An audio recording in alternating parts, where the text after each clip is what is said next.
사무엘하 12장 7절부터 14절까지 교독을 합니다. 다윗이 사람을 그의 집으로 보내 다말에게 이르되 이제 내 오라버니 암논의 집으로 가서 그를 위하여 음식을 차리라 한지라. 다말이 그 오라버니 암논의 집에 이름에 그가 누웠더라. 다말이 밀가루를 가지고 반죽하여 그가 보는 데서 과자를 만들고 그 과자를 굽고 그 냄비를 가져다가 그 앞에 쏟아 놓아도 암논이 먹기를 거절하고 암논이 이르되 모든 사람을 내게서 나가게 하라 하니 다 그를 떠나 나가니라. 암논이 다말에게 이르되 음식물을 가지고 침실로 들어오라. 내가 내 손에서 먹으리라 하니 다말이 자기가 만든 과자를 가지고 침실에 들어가 그의 오라버니 암논에게 이르러 그에게 먹이려고 가까이 가지고 갈 때에 암논이 그를 붙잡고 그에게 이르되 나의 누이야 와서 나와 동침하자 하는지라. 그가 그에게 대답하되 아니라 내 오라버니여 나를 욕되게 하지 말라. 이런 일은 이스라엘에서 마땅히 행하지 못할 것이니 이 어리석은 일을 행하지 말라. 내가 이 수치를 지니고 어디로 가겠느냐. 너도 이스라엘에서 어리석은 자 중에 하나가 되리라. 이제 청하건대 왕께 말하라. 그가 나를 내게 주기를 거절하지 아니하시리라 하되 암논이 그 말을 듣지 아니하고 다말보다 힘이 셈으로 억지로 그와 동침하니라. 아멘. 사무엘하 13장 앞에서는요, 선지자 나단이 다윗에게 경고하며 그의 죄를 지적하는 장면이 나옵니다. 우리가 사무엘하 12장을 잠깐 보면은 여기서 아주 감동적인 말씀이 나옵니다. 그러니까 하나님께서 사울과는 다르게 다윗이 바로 정직하게 반응을 보였다는 것을 알 수 있어요. 당신이 그 사람이라 나단이 지적하니까 바로 회개합니다. 13절을 보세요. 12장 13절. 다윗이 나단에게 이르되 내가 여호와께 죄를 범하였노라 하며. 이게 이제 사울과 다윗의 다른 점이죠. 나단이 다윗에게 말하되 여호와께서도 당신의 죄를 사하셨나니 당신이 죽지 아니하려니와. 그러면서 당신의 집안에 칼이 끊이지 아닐 것이다 이렇게 말합니다. 그 칼이 끊이지 않을 것이다 라는 것은 하나님의 복수가 아니에요. 이놈의 자식 한번 당해봐라 하고 주님이 무슨 분을 푸는 것이 아니라 일평생 그로 하여금 다시 한번 그와 비슷한 죄를 짓게 하지 않으시려는 주님의 만지심이여 채찍질입니다. 한번 생각을 해봅시다. 왕궁에 있어서 죄를 범하는 것보다 들판에서 잠을 자더라도 하나님과 함께하며 죄를 멀리하는 것이 훨씬 낫지 않겠어요? 다윗은 그러한 죄를 범했기 때문에 앞으로 주님의 권고하심은 그러한 아픈 것으로 올 것이라는 사실입니다. 여기서 또 하나 기억해야 될 것은 다윗의 집안에 칼이 끊이지 않는 것은 자동적으로 뭐 이렇게 되는 것이 아니라 각자, 그러니까 지금 칼이 끊이지 않는 것은 암논, 압살롬, 아도니아 모두에게 지금 칼이 끊이지 않거든요. 이것은 뭐예요? 그들 각자가 자신이 원해서 죄를 지은 것이지 어떤 의지의 강압을 받은 게 아니란 겁니다. 따라서 우리는 나단의 경고를 하나님의 복수가 아니라 일평생 다윗을 권고하시고 죄를 멀리하게 하시려는 주님의 섭리, 통치 방법이라고 기억해야 할 것입니다.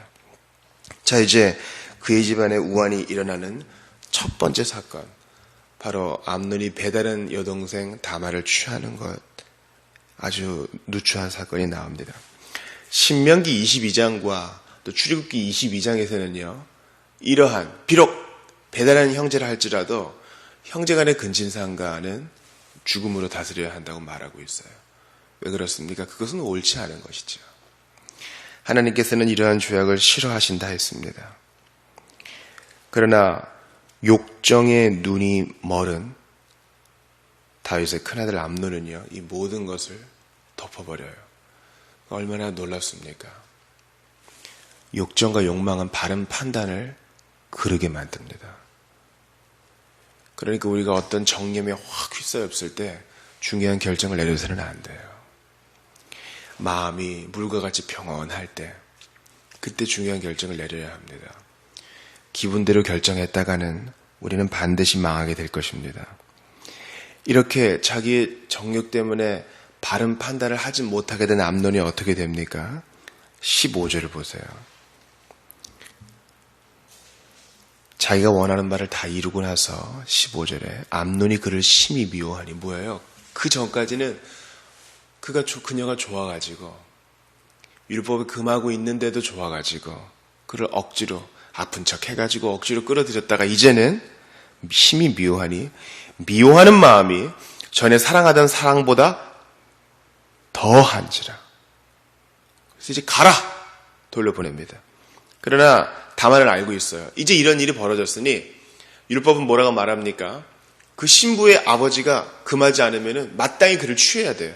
당연히 그 여자의 생명을 취했으므로 평생을 책임져야 됩니다. 그런데 암논이 듣지 않고 종들을 불러서 17절에 이 계집을 내게서 내보내고 문빗장을 지르라. 뭡니까? 이제 이름도 부르지 않아요. 우리가 이것을 통해 뭘 알 수 있어요? 사실 암논은 다말을 사랑하는 것이 아니었습니다. 잠깐 왔다가 잠깐 갈 정념에 사로잡힌 것이죠. 우리가 얼마나 연약해요. 그래서 매일 기도해야 합니다. 매일. 우리가 주일에 나누었던 것처럼 매일 기도하고 매일 회개하지 않으면 한순간의 정욕으로 우리는 모든 일을 그르칠 수 있는 것입니다. 아니, 한나라 왕의 큰아들이라는 사람이 이럴 수 있어요. 어떤 사람이라도 이럴 수 있어요. 따라서 우리는 어제 승리했다 할지라도 바로 오늘 암논처럼 넘어질 수 있음을 기억하며 하나님, 제가 지금 바른 판단을 못합니다. 손에 성경책이 들려있고 손에 경건서적이 들려있고 기도의 자리에 온다 할지라도 이렇게 마음을 돌아보지 아니하고 마음이 폭풍처럼 흔들리는 상태에서는 누구도 이렇게 누추해질 수 있다는 사실입니다. 그런데 보세요. 사무엘하 13장에는 이렇게 잘못 판단을 범한 사람이 암논뿐이 아니에요. 오직 다말만요. 똑바로 판단해요. 그 배다른 오빠가 자기를 취하려고 할 때도 명백하게 이런 일이 있어서는 안 됩니다. 차라리 이러실 거면 아버지에게 말씀하십시오. 아버지가 주지 않겠습니까? 그리고 누추한 일을 다 하고 나서도 이제 갈 수 없습니다. 당신이 책임지십시오. 오히려 이 사무엘하 13장에서 정금처럼 빛나면서 바른 판단을 하는 사람은 다말밖에 없어요. 그런데 다윗을 보세요. 21절, 22절 안 읽었지만 보세요. 다윗 왕이 이 모든 일을 듣고 심히 노하니라. 여기까지는 좋아요. 그런데 압살롬은 암논이 그의 누이 다말을 욕되게 하였으므로 그를 미워하여 암논에 대하여 잘못을 압살롬이 말하지 아니하니라. 이 말은 뭡니까? 압살롬까지 잘못 판단한 것은 이해해요. 우리가 압살롬의 결말을 알고 있지 않습니까? 압살롬은 아주 처참한 복수를 하죠. 그러면 다윗이라도 이 일에 대해서 명명백백하게 판단을 내리고 암논을 심판해야 되는데 화만 내고 아무 일도 하지 않아요. 그러니까 우리가 이렇게까지 생각할 수 있어요. 밧세바 사건을 계기로 다윗이 지금 뭔가 판단에 큰 착오가 있는 거예요. 우리가 아는 성령 충만한 다윗은 그렇게 안 하죠. 우리가 사무엘하 시작할 때 보세요. 사울의 죽음을 잘못 알린 그것 때문에 한번 한이득 얻어보고자 사울의 그 왕가를 가지고 온 사람 어떻게 했습니까?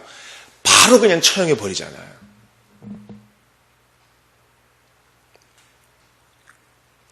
또한 사울의 아들의 죽음을 함부로 사울의 아들을 죽이고 다윗에게 뭐 한번 콩고물이라도 얻어먹으려고 온 과거의 대신들도 다윗은 심판하지 않습니까? 그런데 지금은 뭐예요? 자기 아들이어서 그랬을까요? 하나님 말씀을 사랑했던 다윗이라면 이렇게 하지 않았을 거예요. 그러니까 과거의 엘리와 무슨 차이가 있어요. 양심의 가책이 있는 거예요. 아마 그 마음 가운데 아유, 나도 과거에 그랬는데 내가 무슨 자격이 있어서 그를 혼낸단 말인가, 그럴 수 있습니다. 우리는 그래서 더욱더 죄를 멀리해야 합니다. 자기가 캥기는 것이 있는데 어떻게 다른 사람을 권고할 수 있어요? 그럴 수는 없는 거예요. 철자루를 자르고 이 사람 저 사람 함부로 재단해가지고요, 그 철자로 때리고 재단하라, 그런 말이 아닙니다. 이것은 예요, 저것은 아닙니다. 분명하게 예수님께서 말씀해 주신 대로 행하려면요, 내가 바로 서 있어야 돼요. 양심의 거리낌이 없어야 성경이 있대요, 이것은 잘못됐습니다. 성경에 기대요, 이것은 옳은 일입니다. 이렇게 판단할 수 있지 않겠습니까? 그것을 위해서라도 우리는 절대 죄와 버텨서는 안 되는 것입니다. 압살롬은 복수합니다. 그러나 이 일에 대해서도 다윗은 또 말하지 않아요. 얼마나 누추합니까? 죄를 죄라고도 말하지 못하는 하나님의 교회에서 우상 숭배는 죄입니다. 동성예례는 죄입니다. 당신의 자녀를 말씀으로 기르지 않는 것도 죄입니다. 이렇게 분명하게 말하지 않고요, 희미하게 메시지를 전하면 희미한 그리스도인이 나올 뿐입니다. 우리가 더욱 두려워해야 돼요. 이 연결고리가 얼마나 누추한가. 한번 넘어진 사람이 옛날처럼 다시 우뚝 서가지고 용사처럼 설 수 있는 게 얼마나 힘든 일인가. 골리앗 앞에서 할 소리 다 하는 그 소년을 생각해 보세요. 나는 만군의 여호와의 이름으로 나가노라. 그런 담력이 지금 다윗에게 없다는 거예요. 자기 아들이라도 이스라엘에서 이런 일이 있어서는 안 된다. 그래서 그를 내치고 그를 심판하는 일이 있어야 합니다. 하나님의 교회에 한 가지만 적용하고 마칩시다. 주님의 교회에 이런 사람이 있어요. 어떻게 해야 됩니까? 우리가 요리문답에서 배운 것처럼 천국 열쇠를 사용하여 첫 번째는 그를 개인적으로 찾아가고, 그래도 듣지 않으면 사람을 청하여 두세 사람이 찾아가고, 그것도 듣지 않으면 하나님의 교회에서 잠깐 내쫓는 일이 있더라도 그를 회개시켜야 합니다. 암논과 압살롬을 회개시키려는 모습이 다윗에게서 보이지 않아요. 정욕에 눈을 멀어버린 암논 역시 회개할 마음이 없고 자기의 욕심을 채울 것밖에 없습니다. 우리 예수님께서는 죄인을 회개시키고자 이 땅에 오셨어요. 우리가 매일 마음을 낮추면서 겸손한 마음으로 자기를 낮추지 않는다면 하나님이 직접 우리를 낮추실 것입니다. 그러니 우리가 매일 기도하며 자신을 돌아보는 일에 더욱 힘써야 되겠어요. 홀이라도 교만이 있어서는 안 됩니다. 매일 회개하지 않으면 우리는 스스로 나는 그리스도인이야 하면서도 한순간 타락한 천사처럼 낮아질 수 있는 것입니다.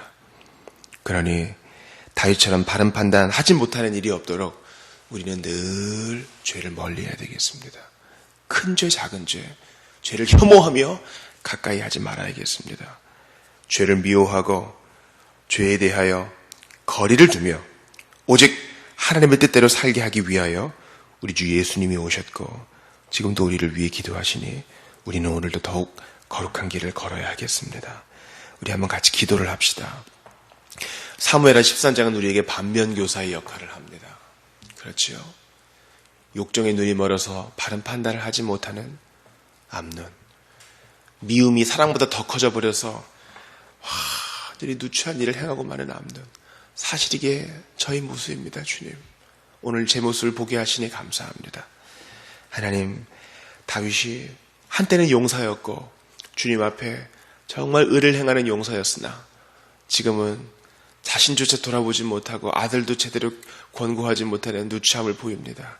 이런 일이 없도록 도와주시고 저희는 용사처럼 세상을 심판할 사람이오니 아버지 하나님, 죄에 넘어지지 아니하고 바로 설 수 있도록 도와달라고 한번 간절히 기도하고 개인 기도하시다 돌아가시기 바랍니다. 우리 같이 기도합시다. 하나님 아버지 감사합니다. 오늘도 저희에게 사무엘하